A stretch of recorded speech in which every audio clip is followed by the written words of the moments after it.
Welcome into DRF Daily, DRF Sportsbook's betting live stream coming at you almost every single day. Coming at you every Thursday, Friday, Saturday, Sunday, and Monday. We're coming at you live on this Sunday. We're getting all the days mixed up, but it's a fantastic NFL slate. We're coming at you at around noon Eastern, so we won't be breaking down the 1 p.m. slate all that much. We're going to focus heavily on the 4 p.m. slate today.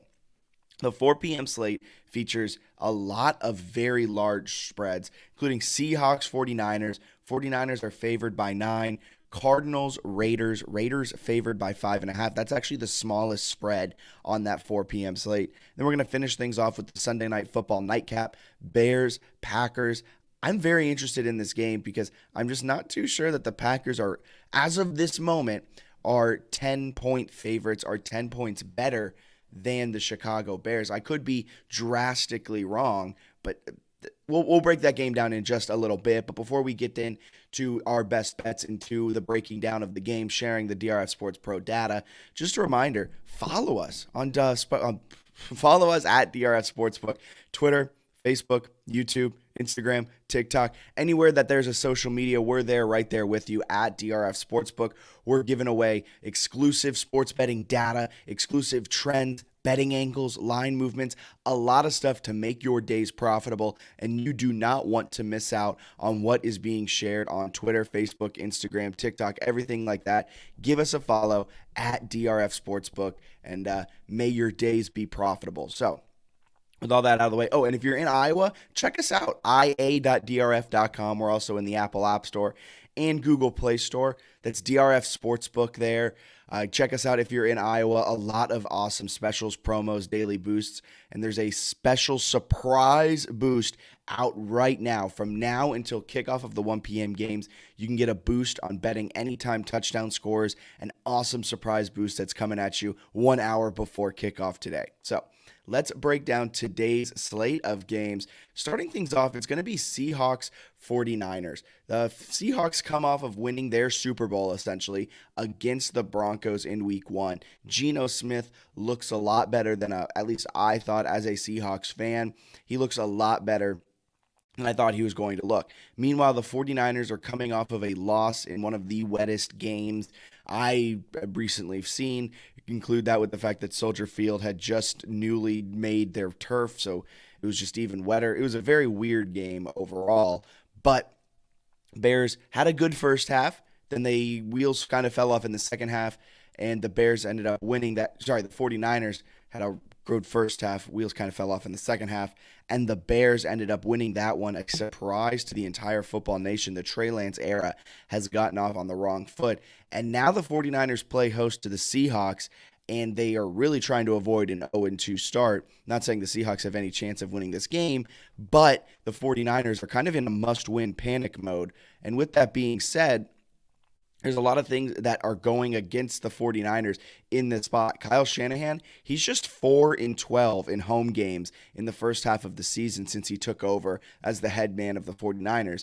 Pair that with the fact that Seattle's had the 49ers number, not just over the last 2 seasons where they're 4-0 straight up, 3-1 against the spread, but since 1992, the Seahawks are 28-14 against the spread against San Francisco and 12-7 against the spread in San Francisco. So Seattle has their number. Seattle knows how to play the 49ers. And despite what either team's records are, this is always a close, grinded out, grimy game. So with all of that, Pete Carroll also is 51-29 against the spread. As a coach, he knows how to win games. He knows how to win close games. He knows how to win as an underdog. He knows how to cover. It's not often that the Seahawks get blown out.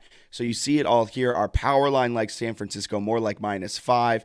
And you see that in the estimates. Seattle only loses by 3 in estimate number 2. In game simulator number 1, Seattle only loses by 5. And because of that, I'm going Seahawks +9 in this spot. 68% of the public is on San Francisco. That's a lot. Plus, it's -9 with a total at 40.5. If anything, this is going to be a low-scoring, slog-it-out game. And Seattle, that just fits the bill. They're going to have issues on the front line, right? Charles Cross last week allowed 2 sacks. He only allowed 4 pressures, though, so not a terrible first showing from the rookie as he was facing against Bradley Chubb, but now he's facing off against Bosa, much harder. The San Francisco 49er line will have their opportunities to get to Geno Smith, but Geno Smith impressed. He's probably not going to play that well this week, but I mean, he's not going to play terribly. He's not going to have an extreme regression.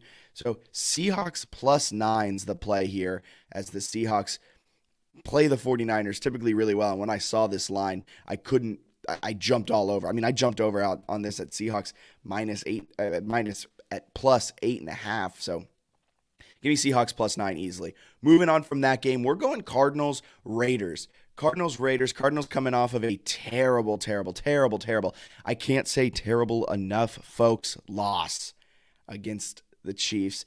You know, and then all the talking heads, everyone's been talking about this all week. But I just got to say it again. I got to be part of that just mind-numbing same storyline that we hear. Patrick Mahomes plays extremely well against the blitz. You don't blitz Patrick Mahomes. They blitzed him nearly every single drop back. The Cardinals, that is, blitzed him nearly every single drop back. And they were averaging like 9 yards a play. They got a first down on nearly 50% of their plays. I think they ran 68 plays and had 32 first downs. I mean, just a terrible performance by this Cardinals defense. And that's kind of what we expect out of this Cardinals defense.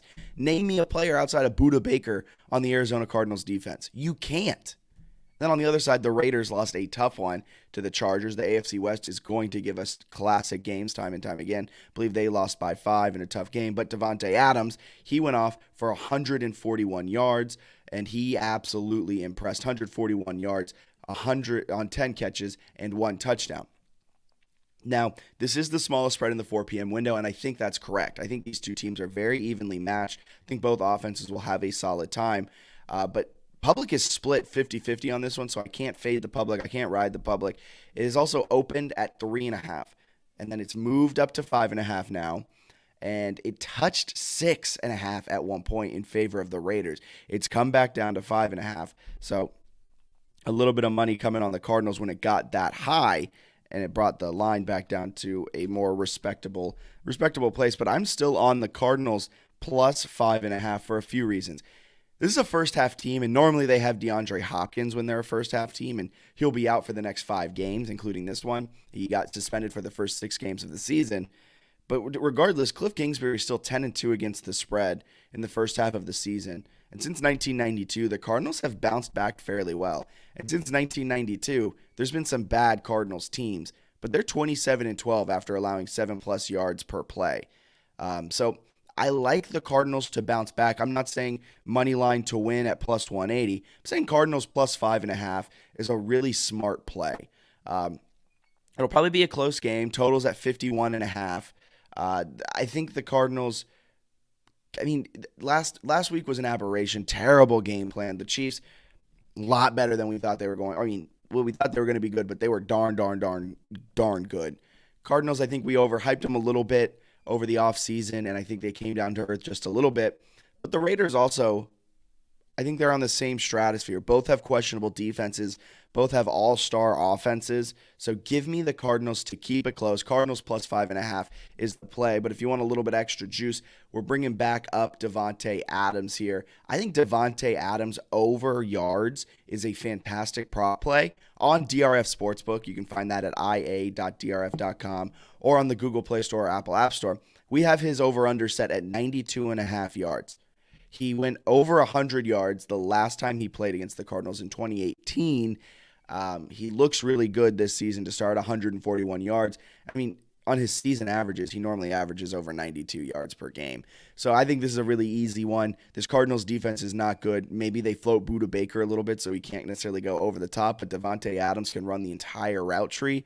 Give me Davante Adams over 92.5 pass yards. I think that's a fantastic best bet. And last, but certainly not least, our featured free game of the day today is the Chicago Bears against the Green Bay Packers. The Packers are double-digit favorites going into this Sunday night football game, and I have a few questions. Are we overhyping the Bears? It seems like everyone around the league is kind of high on Justin Fields, high on Chicago coming into this. And are we underselling the Packers? The Packers did this last year too. They played the Saints in week 1 and got absolutely ran out of the stadium. And then the next week, and then who knows? Then they become the number 1 seed in the NFC. Let's just not have knee-jerk reactions to week 1. With all that being said, Vegas has some weird. Now, I think we overhyped the Packers. I think we've undersold the Packers. But I don't think this is a 10-point spread, guys. I don't think Vegas, what? Like, I don't see how this is a double-digit Sunday night game. I mean, this is a huge game for the Bears. If they win this, I mean, all of a sudden their season looks completely different. They can knock off and really put a damper on the Packers' season as well. I mean, a 10-point spread. Our power line likes Green Bay at -6. Our game simulator actually gives a gold star edge on Chicago as well. I mean, 10 points. I think this is a closer game than we think. I think the lack of weapons on the Packers is huge. And if you look at key injuries here, Jenkins, Tonyan will go today. The offensive line for the Packers, not looking great. 3 Packers are questionable. Bakhtiari, Jenkins, and Runyon all are questionable. Probably will go, but I mean, they've been on the injury report to start this season. They've been on the injury report all week. So that's not great for the Packers. Granted, they're not going up against, the 49ers pass rush, but still going up against a pass rush that will want to get to the quarterback. 61% of the public is on the Packers. This line opened at -9. It's crept up to -10. I just don't get it. The money's on the under, so make this make sense to me, guys. The money's on the under, so you think it's going to be a low-scoring game. Do you just not think the Bears are going to score any points? Do you think this is going to be like a 20-9 type of game? I'm rubbing my eyes because I'm just so flabbergasted. Give me Chicago plus 10 all day, every day. I know Green Bay's 40-20 against the spread against Chicago since 1992. I know Green Bay's 2-0 against the spread in Chicago. Playing at Soldier Field means nothing to Aaron Rodgers and company, but typically when he plays in Soldier Field, he has competent receivers. He has Davante Adams. He has Alan Lazard. He has Marquez Valdez-Scantling. He has one of those guys this year, and I think he was on the injury report this week.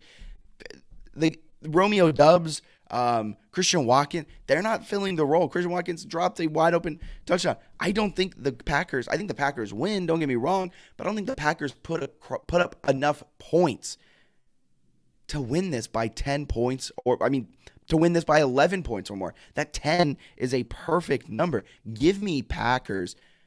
Give me Bears. Man, slip up of a tongue there. That could have been vastly wrong.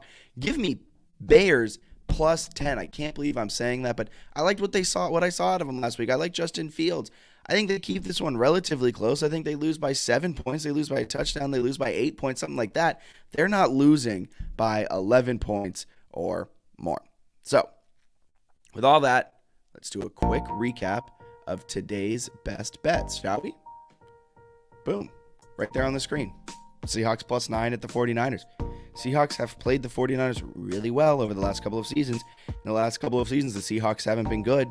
So, give me Seahawks plus 9 in San Fran.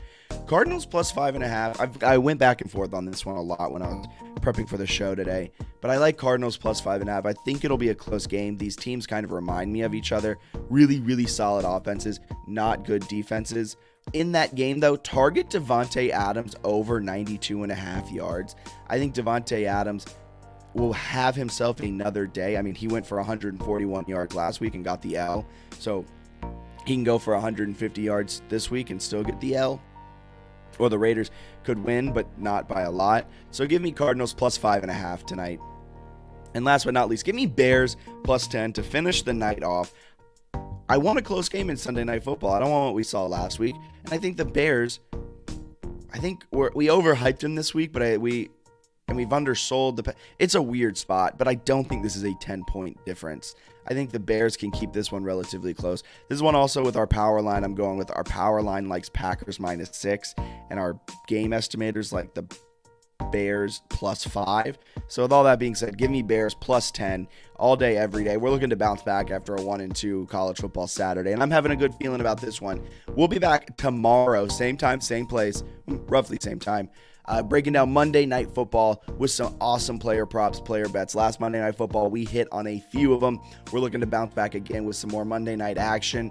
Thank you so much for tuning in to DRF Daily. Have a profitable Sunday. Follow us on Twitter at DRF Sportsbook. Any big wins, let us know, and we'll share them with the community. Y'all have a wonderful rest of your